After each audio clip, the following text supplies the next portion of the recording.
I was standing at gate 24 when my mom handed me $200 bills and told me I wasn't coming. Her new husband, Richard, was already walking toward security with his 3 kids. She didn't look upset. She looked like someone canceling a dentist appointment. Just casual. She said something about the resort being for adults and Richard's children. Then she mentioned an Uber and the spare key at the neighbor's house. I stood there holding the cash. Around me, people were rolling suitcases and hugging goodbye. Normal airport noise. I could smell coffee from somewhere nearby. My suitcase was smaller than everyone else's. I hadn't noticed that before. She turned and walked away. I watched her go through the security line without looking back. Olivia, Richard's oldest daughter, saw me standing there. She smiled a little. Not a nice smile. That was 3 years ago. I'm 18 now. Last week, my mom showed up at my dad's house unannounced. She didn't know I'd found the letters. Let me go back. Before my mom married Richard, it was just the 2 of us. We lived in a small apartment with a couch that had a broken spring on the left side. She worked 2 jobs. I had a key on a string around my neck. We ate a lot of microwave dinners, but we were fine. I thought we were fine. When I was 8, my parents divorced. They sat on opposite ends of the couch and said sometimes people stop loving each other. My dad moved out. Weekend visits turned into monthly calls. By the time I was 10, I barely saw him. My mom said he wasn't good at follow-through. She said some men just aren't built for parenting. I believed her. At 13, everything changed again. My mom started dating Richard. He left big tips at the restaurant where she worked. Within 6 months, they were engaged. Within 8, we moved into his house. The house had a pool and a home theater. It had 5 bathrooms. Richard's 3 kids already lived there. Olivia was 14, Jackson was 12, Zoe was 10. They had their own rooms with built-in desks and walk-in closets. My room was at the end of the hall, smallest one. It was fine. I kept it clean. Dinner was different now. Richard talked about country clubs and private schools. My mom laughed at things that weren't funny. She started coloring her hair. She called our old life the struggle years, when his friends were over. I tried talking to the kids, offered to help with homework, asked about their hobbies. Olivia told her friend on the phone that her dad's new wife came with baggage. I was the baggage. That summer, Richard announced a trip to Bali. 2 weeks at a resort with private villas. My mom took Olivia and Zoe shopping for vacation clothes. She didn't take me. When I asked why, she said I had plenty of clothes already. I used my babysitting money to buy a blue swimsuit. 1 piece. Modest. It cost $43. A week before the trip, I was walking past their bedroom. The door was cracked open. I heard Richard ask about arrangements for me. My mom said it was all taken care of. She said I wouldn't be a problem. When I asked her about it later, she waved her hand and said it was just trip details. Nothing to worry about. The morning we left, I noticed my passport wasn't with the others on the kitchen counter. My mom said she had it in her purse. She rushed me to the car. At the airport, Richard checked in 5 people, not 6. The airline agent printed 5 boarding passes. I stepped forward and said, "I think you forgot mine." She looked confused. The reservation only listed 5 passengers. Richard cleared his throat. He said my mother needed to talk to me. Then he walked toward security with the kids and all the luggage. My mom pulled me to a corner near a gift shop. She said there'd been a change of plans. Richard thought the trip should be just for them and his kids. A bonding opportunity. I said, but I'm family too. She told me not to make a scene. She pulled out the cash and pressed it into my hand. $200. She said I could take an Uber home and get the spare key from Mrs. Peterson next door. I asked her if she was really leaving me here alone. She said I was mature for my age. She said Richard was waiting. She said the vacation was important for their future. Then she kissed my forehead. Quick, dry, like checking off a list. I watched her walk away. Her heels made clicking sounds on the tile floor. I sat on a bench near the departures board.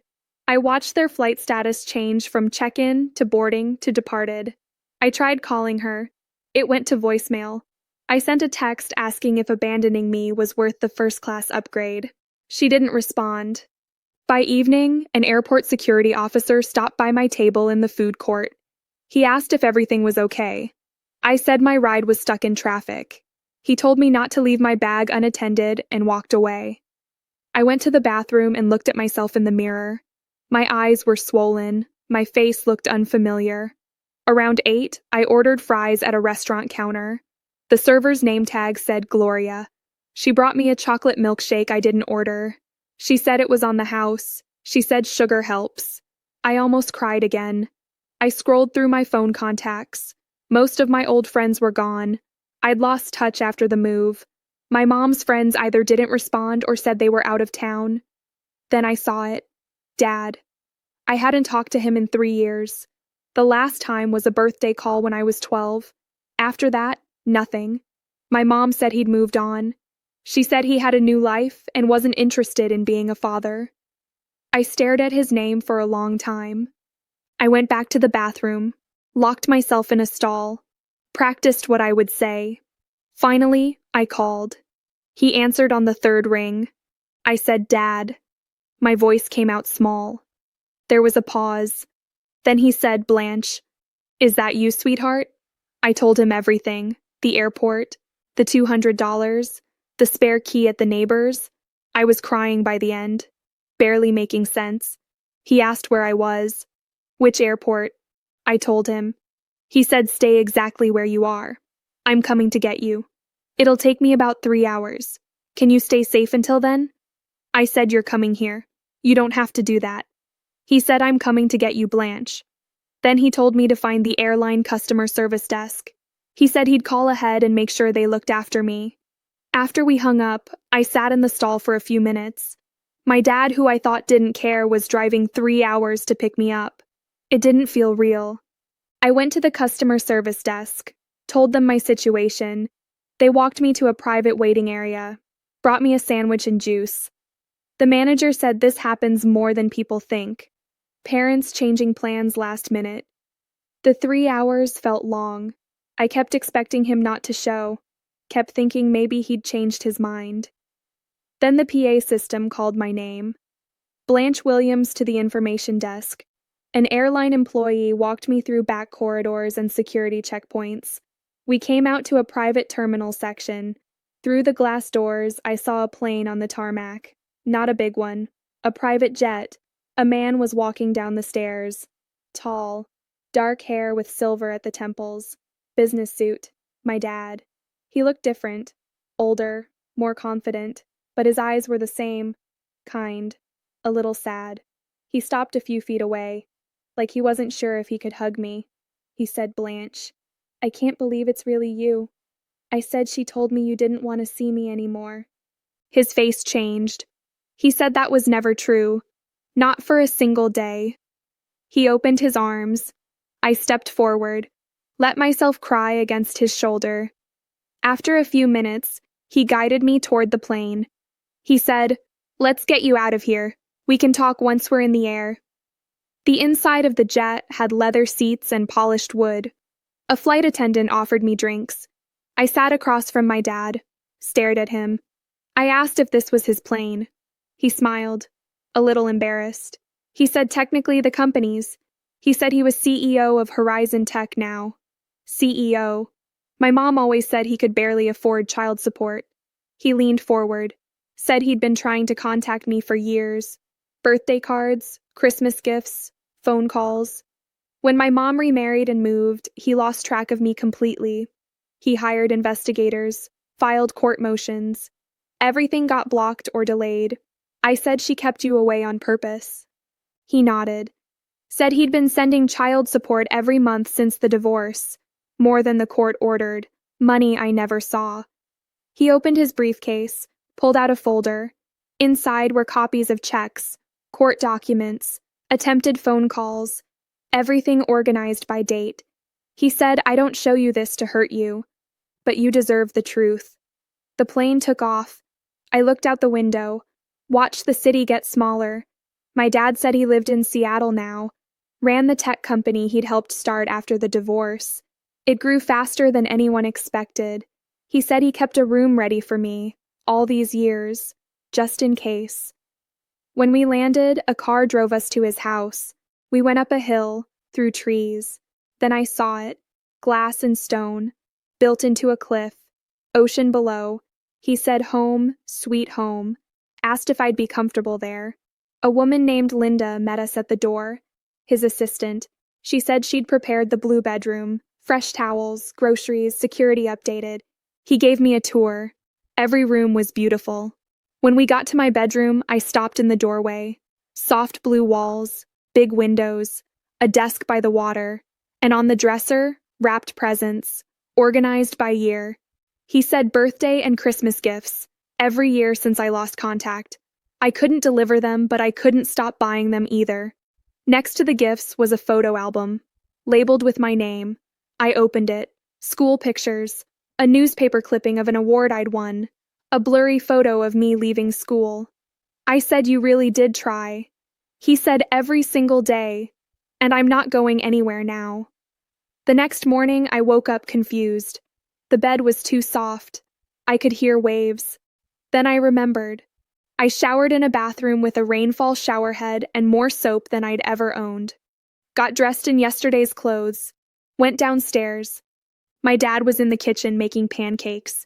Badly. He looked up and smiled, said good morning, then gestured at the misshapen pancake in the pan, said his cooking skills hadn't improved since I was little. I remembered Sunday mornings, him making pancakes while my mom slept in, always oddly shaped, always served with pride. I said I remember. You used to make smiley faces with chocolate chips. His face lit up. He said you remember that. You were so young. We ate breakfast. Then he said he had some people he wanted me to meet, if I felt ready. An hour later, I was sitting across from a woman named Judith Bennett, family law attorney. She said what my mother did was abandonment under the law. Leaving a minor without proper care is illegal. She also said there appeared to be financial misconduct with the child support payments. I shifted in my seat, said I don't want to get my mom in trouble. Judith said I understand, but we need to establish legal protection, especially if you want to stay with your father. My dad leaned forward, said Blanche, the choice is yours, but I'm prepared to seek full custody if that's what you want. Judith said you're 15. The court gives significant weight to what children your age prefer, especially in abandonment cases. After she left, my dad showed me his office, file cabinets full of documentation, copies of court filings, records of phone calls to my mom that went unanswered, emails to my old school that never reached me. He showed me a letter from my mother's attorney, 3 years old. It said he was harassing her, causing me emotional distress, threatening legal action if he tried to contact me directly. I asked why she would do this, just to keep you away from me. He said, I think it was more complicated. After the divorce, I was struggling financially. When the company took off and I started making real money, it was easier for her to say I was uninvolved than explain why she'd kept us apart. 2 days later, my mom finally called. I stared at her name on the screen. Couldn't move. My dad said you don't have to answer. After 4 rings, it went to voicemail. A minute later, a notification said she'd left a message. I put it on speaker. Her voice came through. Bright. Fake. She said, Blanche, honey, there seems to have been a terrible misunderstanding. I thought you understood the plan was for you to stay home. Richard felt it would be good for you to have some independence. I didn't abandon you, sweetie. That's such a harsh word. Call me back. The resort Wi-Fi is spotty, but I'll try to check messages. Love you.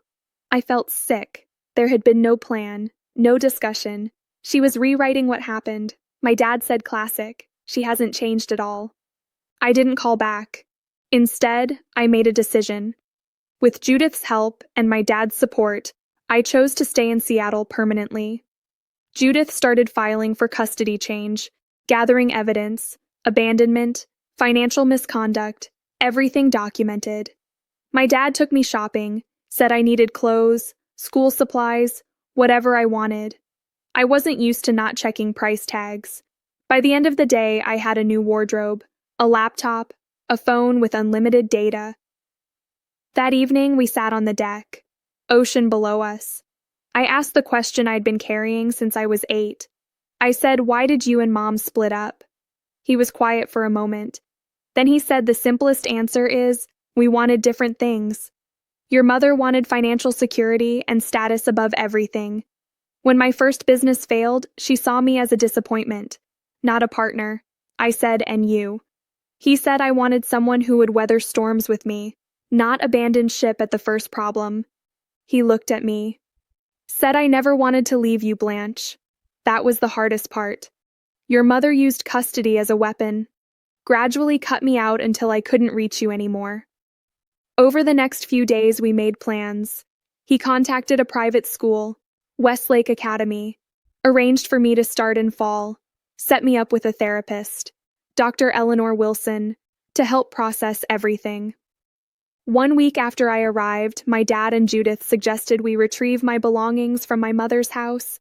She was still in Bali for another week. We had time to go in legally, get my things, and leave before she returned. My dad said, "You don't have to come. I can handle it." But I knew I needed to go. I said I want to. There are things there that matter to me. We booked flights, prepared legal documents, hired movers. I started writing a letter to leave for my mother, trying to find words for what she'd done. 3 days before my mom was supposed to return, we arrived at the house. My dad, Judith, her assistant, a moving crew. I used my key. The door opened into silence. Everything exactly as it had been left. Clean, undisturbed, empty. I walked through the familiar space. It felt foreign now, like visiting a place I'd only seen in photos. The walls had pictures of Richard and his kids. My mom appeared in some of them, smiling, perfectly posed. There were almost no pictures of me, none of me with her. My dad asked where my room was. I led him upstairs, end of the hall, smallest bedroom, farthest from the master suite. He looked around. Basic furniture, no decorations, plain white walls. He said this was your room.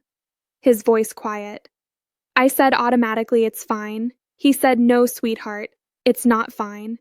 You deserved better." We started packing, clothes into boxes, books, school supplies. I took only what was truly mine, left behind anything that had been gifts from my mom or Richard. In my desk drawer, pushed to the back, I found a small box. Inside were photos from before the divorce, a few birthday cards my dad had sent early on, a teddy bear he'd given me when I was 5. My dad saw them. His voice got thick. He said, "You kept these." I said I never completely believed what she told me. Not really. In my closet, behind my shoes, I found something else. A stack of envelopes bound with a rubber band. All addressed to me. All in my dad's handwriting. My hands shook as I opened the first one. Birthday card for my 13th birthday. Heartfelt message. Gift card that had never been used. I opened them one by one. Every birthday, every Christmas, letters explaining his new address when he moved to Seattle, photos of his office, a note saying he hoped I'd visit someday. I said she kept all of these from me.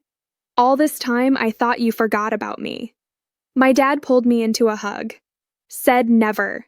Not for a single day. While the movers worked, I went to my mom's office. Judith said personal documents related to me were legally mine to take. I searched through the filing cabinet. In a folder labeled divorce, I found financial records, child support deposits, monthly, large amounts, into an account I'd never known existed. Court documents showed my dad's repeated requests for visitation, all opposed by my mom, various excuses, all fabricated. Then I found a draft letter to her attorney, dated around when she met Richard. It outlined a strategy to minimize my father's influence as she integrated into her new partner's life. I was referred to as a complication that needed careful management, to keep Richard interested. By late afternoon, everything was packed. The movers loaded the last boxes. I sat at my empty desk and wrote the letter I'd been composing in my head for days. Dear Mom, I wrote about the betrayal, not just the airport, but years of being made to feel like an inconvenience. I explained I'd found the hidden letters, the financial records, that I knew the truth about her campaign to keep my dad away from me.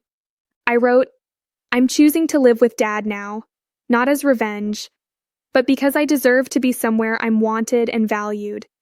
I hope someday you'll understand the damage your choices caused. Despite everything, I don't hate you, but I need to love myself enough to leave." I placed the letter on the bare mattress, left my house key beside it. Walking out, I didn't look back. My dad waited by the car. He asked if I was all done. I nodded, couldn't speak. He understood, opened the car door without more questions. As we drove away, I looked forward, not back. My mom returned 3 days later. Within hours, my phone exploded with messages. "Where are you? Why is your room empty? Call me immediately. This isn't funny. Come home right now. I just spoke to your father's lawyer. How could you do this after everything I've done for you? Please come home. We can work this out." Anger, manipulation, false apologies, predictable pattern. My dad and Judith told me not to respond. Not until legal proceedings were further along. A week later, my mom showed up at my dad's house. Somehow she'd gotten the address. The security system alerted us. Her SUV on the monitor. She kept pressing the intercom. My dad said, "You don't have to see her. Security can turn her away." I said, "I'll talk to her, but I want you and Judith there too." When the door opened, my mom's face went through relief, then outrage. She wore an expensive sundress, designer sunglasses in her hair. Picture of suburban wealth. She said, "Blanche, thank God." "What's going on? Why did you leave? Why are you with him?" The word "him" came out like poison. My dad suggested we continue inside. In the living room, Judith present as witness, my mom's facade started cracking. Her eyes moved around the space, taking in the obvious wealth. She laughed. Brittle. She said, "So this is what this is about. He's lured you away with luxury. I should have known." I said, "That's not why I'm here. I'm here because you abandoned me at an airport. Because you've been lying about Dad for years. Because I found all the letters and cards you hid." Her expression faltered, then hardened. She said, "You went through my private things. How dare you?" I said they were addressed to me. They were mine. She said, "You're 15. Everything under my roof belongs to me. I was protecting you from his inconsistency, his broken promises." My dad spoke, calm. He said, "There were no broken promises, Karen. Only your efforts to erase me from our daughter's life." She hissed. Said, "You have no idea what it was like raising her alone while you became a millionaire." He said, "I sent child support every month, far more than required. Money you apparently spent on yourself." My mom's face went red. She said, "That's a lie. I sacrificed everything for her." Judith spoke, professional, flat. She said, "Including abandoning her at an airport so you could vacation with your new family." My mom went quiet. Then her eyes narrowed. She turned back to me. Said, "I didn't abandon you. I gave you an opportunity for independence. If you'd just gone home like I instructed, none of this drama would be necessary." I felt anger tighten in my chest. I said, "You left me alone at an international airport with $200 and no house key. You didn't tell me to go home until you were walking away. You didn't answer my calls. How was that an opportunity?" She said, "You're twisting what happened." My dad leaned forward. Said, "Karen, we have security footage from the airport, witness statements from airline staff, the text messages you sent afterward trying to cover your tracks." The color left her face. She said, "You're building a case against me. You want to take my daughter and throw me in jail too." Judith said, "This isn't about punishment. It's about what's in Blanche's best interest. She's expressed a clear desire to live with her father.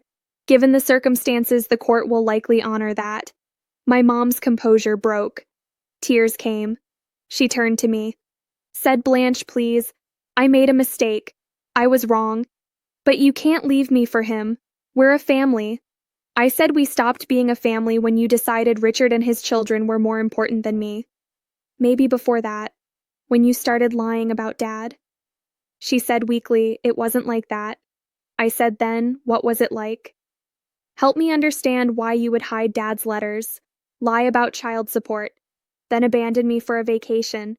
She opened her mouth, closed it, finally whispered, Richard thought it would be better if you stayed home. He said the resort was for adults and his kids who were used to that lifestyle. I was afraid of losing him. The honesty hurt more than the lies. I said, so you chose him over me. She said I chose financial security. Do you have any idea what it's like to be a single mother with no money? Richard offered us a better life. I said he offered you a better life. I was just baggage. Before she could respond, the front door opened. Richard walked in, face tight with anger. He said, Karen, this has gone on long enough. Get in the car now. My dad stood, asked how he got past security. Richard ignored him. Said to my mom, I told you not to come here. You're making things worse. Our lawyer said no contact. My mom shrank under his look. Said I just wanted to see Blanche. He said dismissively, and now you have. Let's go. My mom stood to follow. I called after her. Said, is this really what you want, Mom? Someone who treats you like a child and me like an inconvenience. She paused, conflict on her face, but Richard took her elbow. Firm. Said the car, Karen. Now. The last image I had was her back as she walked away, just like at the airport, but this time I wasn't the one being left behind. After that, my dad's legal team filed for a restraining order. Richard had tried entering the property again the next day. The court granted it. A temporary custody arrangement was put in place. 6 months later, the court gave my dad full legal custody. My mom fought at first. Richard hired an expensive attorney, but eventually she agreed after Judith presented everything. The abandonment, the hidden letters, the financial misconduct. The judge ordered my mom to repay the misappropriated child support, established a visitation schedule that could only begin after joint therapy sessions with her. My dad said gently, you can be angry with her, even hate what she did, without cutting the connection completely, but the choice is yours. I'll support whatever you decide. I agreed to the therapy. The first sessions were hard. My mom went between tearful apologies and justifications. Her story kept shifting, from denying abandonment to calling it a misguided attempt to please Richard. She said often, I just wanted us to have security. I said during one session, so you made sure I ended up alone at an airport instead. Over time, I set boundaries. I wouldn't live with her again. Wouldn't pretend the past didn't happen. Wouldn't let her rewrite history to ease her guilt. These terms were firm. Slowly, she accepted them. My dad stayed neutral through all of it. Never spoke badly about her. When I asked why, he said hating her would only hurt you. You're half her whether we like it or not. Besides, she gave me you. For that, I can forgive almost anything. The first holiday with my dad's family was different. Grandparents, cousins I barely remembered, genuine warmth, real inclusion. Nothing like the performative dinners at Richard's house. My grandmother pulled me aside at Christmas, said you have your father's resilience and his heart. But that spark, that fire when you talk about things that matter, that's all your own. 3 years later, I graduated high school. Valedictorian. My dad beaming as I gave my speech. My mom attended. Sat awkwardly behind my dad and his parents. Our relationship had become cordial, not close, built on careful honesty instead of false harmony. College took me east. Psychology degree, family law minor. The distance let me define myself beyond the divorce drama, beyond the teenage years. I discovered strengths I might never have found if life had continued on its previous path.